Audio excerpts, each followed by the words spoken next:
Vamos al siguiente tema del día. Vamos a hablar del Instituto Nacional de Medicina Genómica. La visión de este instituto es la de ser líder indiscutible en todo el país.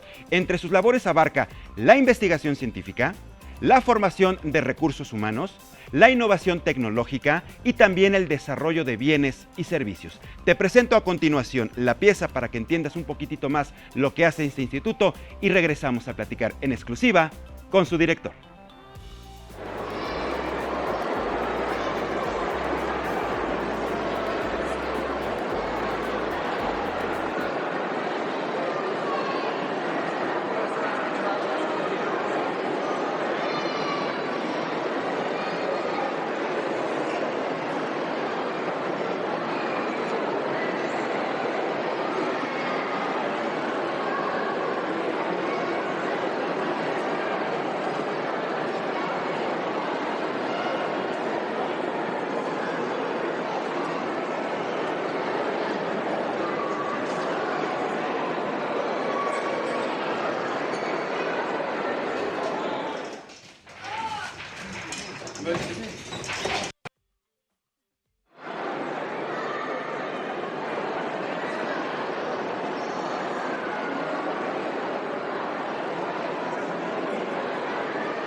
Veíamos imágenes de lo que hace la gente, los investigadores, los especialistas en el Instituto Nacional de Medicina Genómica. Y me da muchísimo gusto recibir aquí en el estudio al doctor Luis Alonso Herrera Montalvo, que es director general del INMEGEN. Bienvenido, doctor. Gracias por estar con nosotros. Es un gusto que podamos platicar este día aquí en Código Salud del Instituto Nacional de Medicina Genómica. Además, están de manteles largos, ¿eh? Sí. El día de mañana, ¿verdad? Así es. ¿Cuántos años ya de actividad? El día de mañana, bueno, primero gracias por la invitación. Al contrario, doctor, bienvenido. Por esta apertura. Mañana se cumplen 15 años del Instituto Nacional de Medicina Genómica.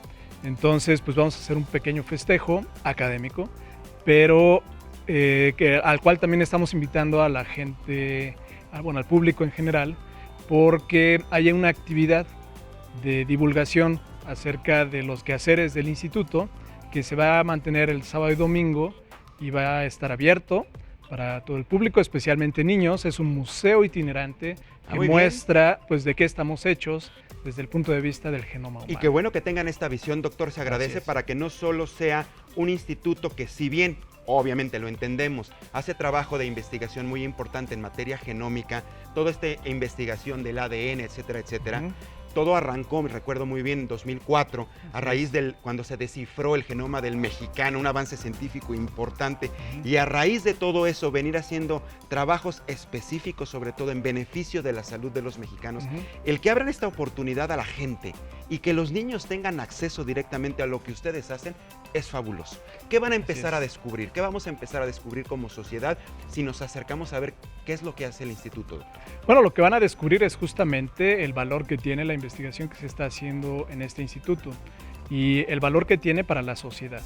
Es muy importante decir que el trabajo que se hace en un instituto de investigación es producir conocimiento, es un trabajo científico que se divulga por lo general en medios muy especializados. Sin embargo, el valor que tiene esta investigación y este conocimiento es que brinda mejoras en la calidad de vida de la población.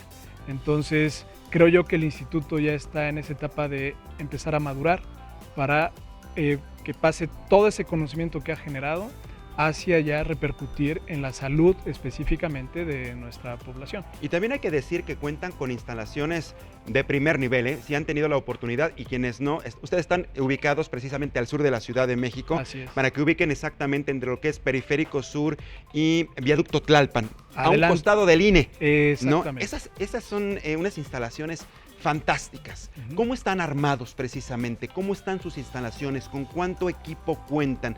¿Qué es lo último en tecnología con lo que trabajan precisamente para desarrollar investigación genómica, doctor? Bueno, el instituto cuando se fundó, justamente nació tratando de ser la institución más importante en el país en materia de investigación del genoma.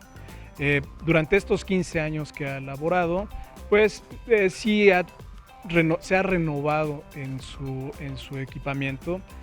Actualmente cuenta con equipos para secuenciar el DNA, cuenta con equipos para secuenciar proteínas, por ejemplo, descifrar el paso de la información de los genes hacia pues, lo que ya lleva el efecto biológico, que son las proteínas. Y es a grandes rasgos lo que es básicamente el equipamiento más importante. Y es una gran inversión, doctor. ¿Qué le parece si hacemos una pausa en Código Salud? No nos tardamos nada, son cuestión de segundos. Estamos platicando con el director general del Instituto Nacional de Medicina Genómica en exclusiva aquí en Código Salud. No te vayas, regresamos en cuestión de salud.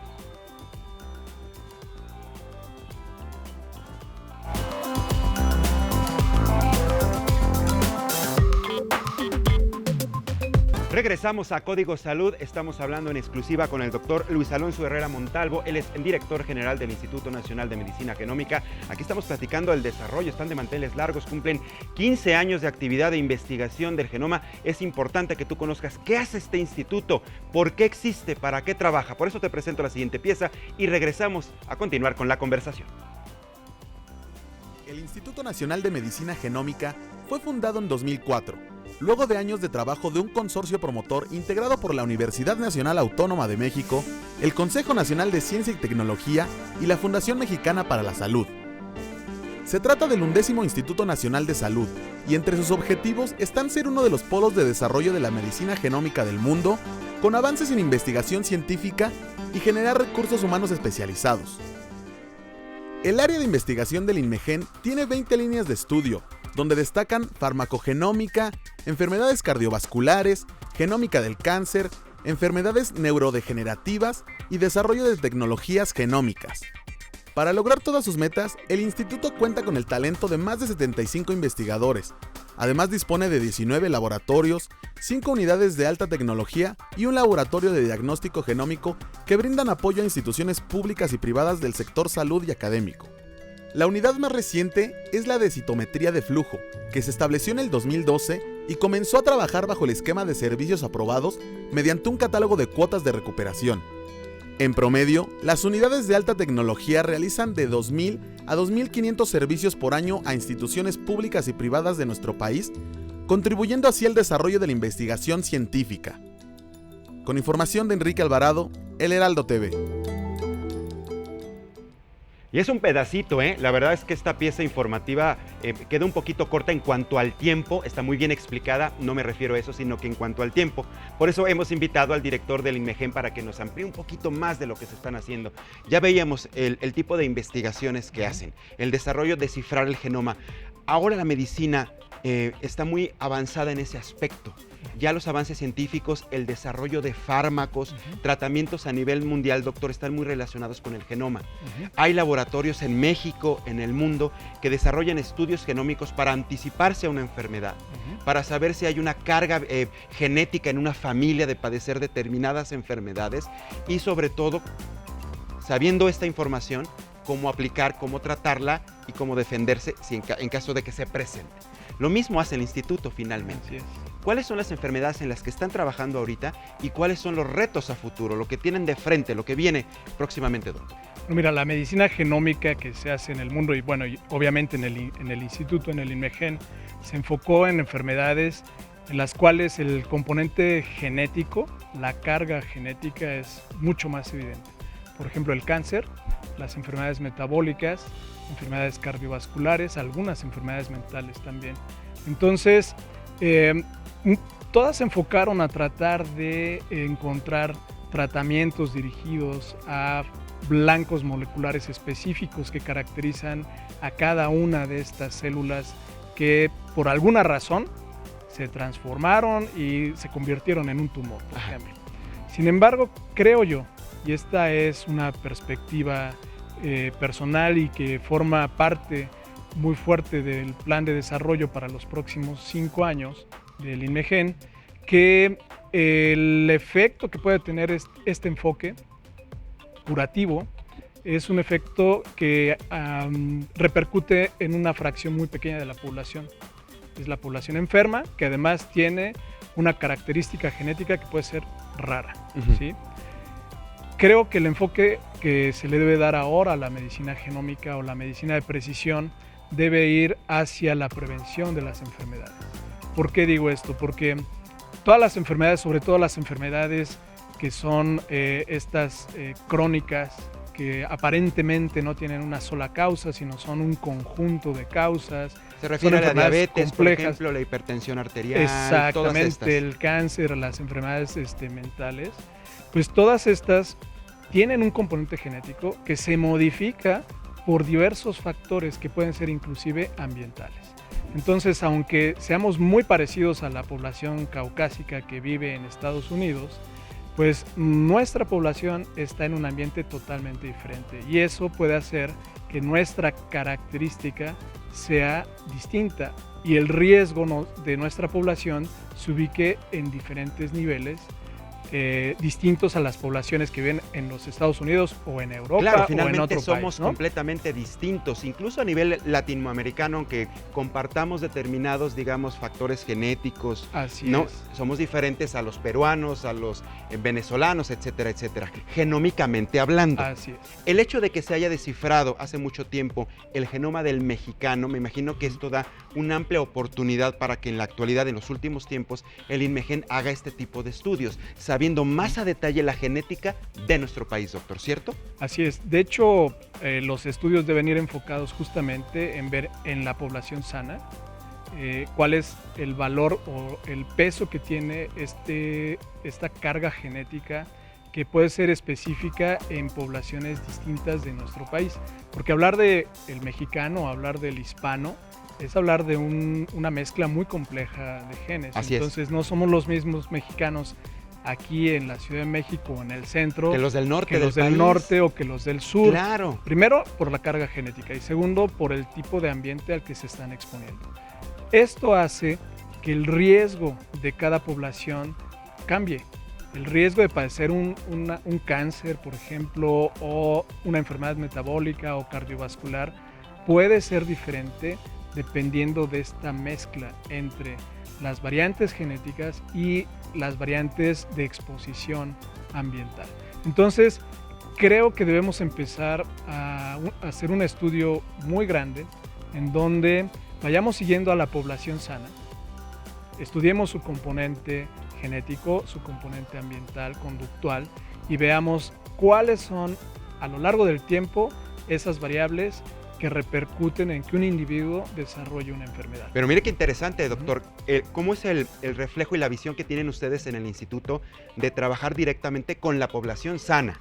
O sea, las personas que no tienen aparentemente ninguna enfermedad. Así es. Qué importante es trabajar directamente con su genoma, trabajar con su ADN para ver exactamente la evolución. ¿Y con esto qué es? Ir focalizando, ir sabiendo cuáles son los riesgos, sobre todo ubicando la zona geográfica y la influencia genética que estas personas sanas tienen, doctor. Así es. De hecho, pues es tratar de estratificar a nuestra población y decir, bueno, la población del Distrito Federal, el mayor factor de riesgo para desarrollar cáncer es este. Y este es distinto a la población que vive en el norte del país. Entonces, las medidas de salud pública que se pueden implementar en un lado y en otro pueden variar. De ahí que ahora es el concepto no de hablar solo de medicina de precisión, sino de salud pública de precisión, que implica justamente, una vez de conocer todas estas variables y de evaluar el peso específico que tienen cada una de ellas en el desarrollo de una enfermedad, en cómo se plantean estas medidas de salud pública que no pueden ser globales a nuestra población. Esto hará que el gasto en salud disminuya. Claro. Se focalice. Sí, por supuesto. Y se trate a las personas que tienen mayor riesgo de desarrollar una enfermedad. Sí, porque hemos estado desgraciadamente en los últimos tiempos enfocados a la medicina ya para tratarla. Curativa, exacto, necesariamente. Sí. Entonces, el planteamiento que ustedes tienen como instituto, y me imagino que tiene el resto de los institutos nacionales que existen en nuestro país, es trabajar en la medicina preventiva. Definitivamente. Enfocarse definitivamente. Por eso, trabajar directamente con una población sana y con esto derivar toda esta serie de datos. ¿Ya arrancaron con este programa, doctor? Se está empezando. Es un proyecto muy ambicioso. De hecho, el INMEGEN pues va a tratar de que sea su eje transversal. ¿Qué quiero decir con esto? Que sea su eje que lo relacione con los demás institutos nacionales de salud o con otras instituciones de salud. O sea, van a trabajar de la mano con para otras trabajar instituciones. de la mano. El instituto, el INMEGEN, no recibe pacientes como cancerología, cardiología o todos estos institutos que son hospitales muy grandes y muy importantes. Sin embargo, puede funcionar como un eje transversal en donde converjan todos estos institutos para resolver las necesidades de cada uno de estos pacientes. Así es, y son grandes retos, doctor. Por eso, en los últimos 15 años, México ha hecho importantes esfuerzos en materia de ciencias genómicas, como participar en el primer proyecto de secuenciación a gran escala en nuestro país, el del genoma del Rhizobium etli, que es desarrollado en el Centro de Ciencias Genómicas de la UNAM. Sin embargo, nuestro país se encuentra ante una gran oportunidad de negocio, especialmente para emprendedores que buscan aprovechar la investigación del genoma tan variado entre los mexicanos en beneficio de enfermedades comunes que se ha registrado entre la población, como es el caso de la diabetes y el cáncer. Y aquí tenemos unos datos que queremos compartir aquí con el doctor para que lo podamos ir viendo, que tiene ya preparada nuestra producción, doctor. ¿Cómo están focalizados los retos que se tienen en los próximos tiempos, ya a corto plazo y mediano plazo? Porque es algo que nos dice que se tiene que empezar a trabajar desde ya. Un dato interesante: desarrollar tratamientos para el cáncer y la diabetes, que además nos estamos muriendo de eso. O sea, desgraciadamente son los primeros lugares en mortalidad a nivel nacional. Establecer criterios para la protección de datos genéticos, que es como un banco, me imagino. Tener archivada la información es importante para ustedes. Uno más es orientar la medicina genómica hacia la prevención, que era lo que nos venía diciendo, que es más bien el principal eje de acción. Así es. Creo que es el más importante, porque si este eje de acción se trabajara muy bien y fuera el principal, lo convirtiéramos en la principal fortaleza del sistema de salud, esto en cascada traería beneficios a los demás que acabas de plantear. Por ejemplo, los tratamientos que hablabas de cáncer o de diabetes, específicamente de cáncer, los grandes avances que se han hecho en el tratamiento implican medicamentos innovadores que actualmente son muy poco accesibles para el grueso de nuestra población. ¿Y al ser poco accesibles, doctor, se refiere a que son elevados en precio? Son dos puntos. Primero, lo que hablábamos. No todos los pacientes con una enfermedad tienen una característica genética que los haga susceptibles de que el tratamiento funcione. Es decir, ahí ya reduces la población en la cual estos medicamentos son efectivos. Y por otro lado, debido a que justamente son pocos los pacientes que pueden comprar estos medicamentos, cuando hablas desde el lado de las empresas, pues esto encarece mucho el costo. Entonces, en un sistema de salud como el nuestro, en donde la población en el sistema público generalmente es de muy bajos ingresos, el costo que tendrían que pagar las instituciones públicas para dar estos medicamentos sería muy elevado. Y el efecto sería en una porción pequeña de la población, de tal forma que no sería tan eficiente el uso de estos recursos.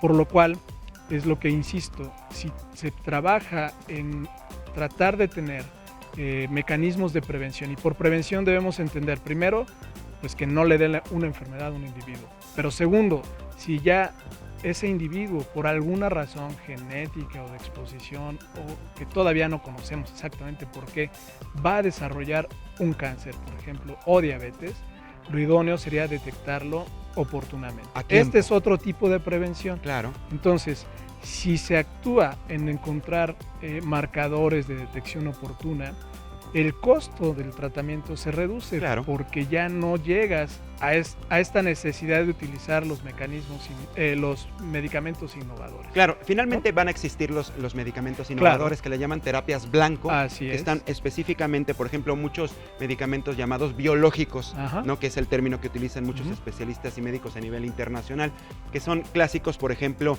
que acompañan a la radioterapia, a la quimioterapia, la mayoría de los casos, pero son blanco porque dan directamente en el tumor, por ejemplo, en el caso del cáncer, ¿no? Entonces, así van destruyendo el tumor y no afectan tejido sano o células sanas, ¿no? Pero es como comenta usted, ya son casos específicos, no cualquier paciente va a recibir este tipo de tratamiento y en la mayoría de los casos pues son atendidos en clínicas particulares y el costo de estos tratamientos son muy elevados. Es muy elevado. Tratando de manera preventiva, si se detecta a tiempo, a lo mejor una persona sale con un tratamiento regular o tradicional. Así es. Ya no llegó directamente al blanco y se redujo el costo.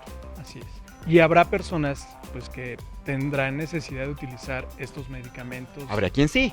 Pero entonces tú reduces el número de personas que lo requieren, ¿sí? Y de esta forma, pues también pueden ser ofertados en el sector público, pero ya el costo no es tan grande. Entonces es hacer eficiente el uso de los recursos. Y esto solamente se puede hacer cuando puedes detectar, puedes tener estas medidas de detección para estratificar a tu población. ¿Quién necesita qué tipo de medicamento? Antes del corte, doctor, nos estabas platicando sobre esta relación que hacen con la industria farmacéutica, pero también con otros institutos. Al trabajar mucho el desarrollo del genoma, del ADN del mexicano, del ser humano del mexicano, pues está muy ligado al tratamiento del cáncer y la diabetes. La diabetes, me imagino, pueden trabajar muy de cerca con el Instituto Nacional de Nutrición y con el cáncer, pues sí, definitivamente con el INCAN. ¿Cómo trabajarían? ¿Cómo serían estos refuerzos de investigación entre ambos institutos, doctor? Mira, actualmente ambos institutos, los que tú acabas de mencionar, ya requieren de ciertas pruebas para justamente ver qué pacientes pueden beneficiarse más de estas terapias blanco, como se llaman, ¿sí? O también incluso qué pacientes pueden generar mayores eventos adversos. Ajá. Y entonces prevenir pues que no se le dé este exactamente tipo de medicamentos, ¿no? Entonces el instituto puede ofertar estos servicios hacia nuestros institutos hermanos que están ahí en el sur de la ciudad o en cualquier otro lado de la ciudad del país que también, lo necesiten y del país, porque somos instituto nacional. Así es. Pero insisto, en donde tenemos que relacionar mejor es en tratar de conocer cuáles son estas variantes, estos factores de riesgo más específicos de nuestra población para poder implementar o para poder diseñar medidas preventivas que ya los tomadores de decisión lo puedan hacer con una mayor certeza. Claro, ya se puede elevar a política pública. Y elevarlo a política pública, exacto, justamente. Y bueno, con la industria creo yo, y con el sector privado, creo yo que hay una oportunidad enorme de poder relacionarse, porque justamente este tipo de investigación es una investigación que requiere muchos recursos. Demasiados recursos. Muchos recursos. Es elevado. Es elevado el presupuesto que se necesita para hacer esto. Exactamente. Entonces, creo yo que existen las condiciones para poder crear este tipo de asociaciones entre el sector privado y el sector público que puedan causar una sinergia para que entonces nuestras instituciones públicas puedan tener este tipo de tecnología. Claro, entonces déjeme entenderle, doctor, la iniciativa privada, la industria puede inyectar recursos directamente al INMEGEN, por ejemplo, para trabajar específicamente en una o en varias investigaciones. Totalmente. ¿La ley lo permite? ¿Se puede hacer? ¿Se hace? Sí, de hecho, bueno, los institutos como nutrición, cancerología, pediatría, todos ellos interactúan con la industria farmacéutica para participar en proyectos de investigación que pues el objetivo es ver si un fármaco funciona o no. Aquí el punto sería crear estas grandes bases de datos que ahora van a incluir estos factores, estas características del genoma de nuestra población, que en un futuro nos van a permitir analizarlos y crear esta minería, a través de esta minería de datos, crear estas estrategias que te comento específicas de estratificación. Yo hablo de riesgo, pero pueden ser usadas para muchas cosas, inclusive para diseñar fármacos específicos. Y aquí en México, Aquí además, en México se pueden hacer aquí también. Digo, también hay industria mexicana, hay trabajo que hace propiamente el Estado mexicano a través de los institutos para elaborar fármacos, medicamentos, tratamientos propios, 100% nacionales. Sí. No hay que pensar necesariamente en compañías extranjeras. No. Y eso de la mano con el INMEGEN. Y con los otros institutos. Y con los también. otros institutos. Justamente. Si las personas en estos momentos tienen la inquietud de acercarse al INMEGEN para participar en protocolos, esto que nos comentas, doctor, de que van a trabajar, van a hacer análisis con población sana también, Sí. ¿se pueden acercar? ¿Pueden llegar, tocar el timbre del instituto y saber, quiero participar? ¿Cómo le hacen? Hay dos maneras. El instituto tiene sus ligas electrónicas. A través del portal electrónico, en internet, sí. El internet, él es www.imegen.gov.mx, y el otro es más de divulgación, que es www.dequeestamosHechos, así todo junto, .com.mx. Entonces, ahí es que el INMEGEN va a estar subiendo esta información para que sea leída, para que sea adquirida por distintos públicos, tanto el público especializado como la población en general. Y entonces ahí la gente puede saber si quiere participar en algún protocolo, con quién dirigirse, ahí van a estar alojada la información de los protocolos que se vayan generando dentro del instituto. Y es que vuelvo nuevamente al asunto de cuando se descifró el genoma del mexicano. Finalmente vamos cambiando, ¿verdad? Aparecen nuevas enfermedades, los virus mutan, las bacterias se refuerzan, etcétera, etcétera. Por eso, un instituto como el de ustedes tiene que estar trabajando constantemente para ir actualizando información, doctor. Para ir actualizando el análisis de la información que se obtiene de este tipo de proyectos es enorme, y es una sola variable. Ahora, si tú le inyectas variables, además de qué estás hecho, a qué te expones, dónde vives, tu conducta, si fumas, no fumas, si tomas alcohol, cuánto alcohol tomas, si haces ejercicio, no haces ejercicio, todo eso va haciendo sinergia. Así es. Y es lo que va haciendo la característica de un individuo en materia de salud. ¿Y se han planteado una meta, es decir, para determinado año, hay una fecha específica para que ustedes presenten ya un avance de esta investigación, doctor? Pues yo creo que esto es un trabajo que va a ser de por lo menos 5 años, el poder tener esta plataforma de información y poder ya tener los primeros resultados. Es un proyecto que ya se había adelantado un poco con el Instituto Nacional de Cancerología. Ahora simplemente es ampliarlo a más enfermedades y se va a iniciar este mes. Entonces, en este mes vamos a empezar a reclutar a los primeros individuos sanos y a partir de ahora vamos a estar constantemente acercándonos en distintos lugares para ofertar el proyecto. Entonces, sí va a ser un trabajo los próximos 5 años, por lo menos. Por lo menos. Y el lunes estará aquí precisamente el doctor Meneses, que es el director general del Instituto Nacional de Cancerología. Perfecto para poder también platicar con él cómo van a ir de la mano ambos institutos. Pues, doctor Luis Alonso Herrera, me da muchísimo gusto el que haya estado aquí en el Heraldo Televisión Código Salud, su casa, las veces que quiera. Aquí lo recibimos para platicar de sus proyectos, los avances, y cuando tengan más adelanto, bienvenidos, para poderlo platicar con la gente que nos ve todos los días. Bienvenido, gracias. Doctor. Gracias por haber estado con nosotros. Gracias. Un gusto haberlo conocido. Pues ahí lo Gracias. tienes, importante, los avances en materia genómica, de medicina genómica, no a nivel mundial, lo que se está haciendo aquí en un instituto de la talla del Instituto Nacional de Medicina Genómica en nuestro país. Ahí lo tienes. Ya te llegamos al final de Código Salud. Muchísimas gracias por tu compañía. A continuación, palitos y bolitas con Carlos Allende. Ya sabes, su manera tan particular de presentarte las noticias. Nos vamos, pero presentamos como todos los jueves a mi compañero y amigo Keiji Yoshiki, porque ya lo sabes, los jueves también es de fitness. Nos vamos en punto de las 11 de la mañana. Nos vemos mañana. Esto fue Código Salud.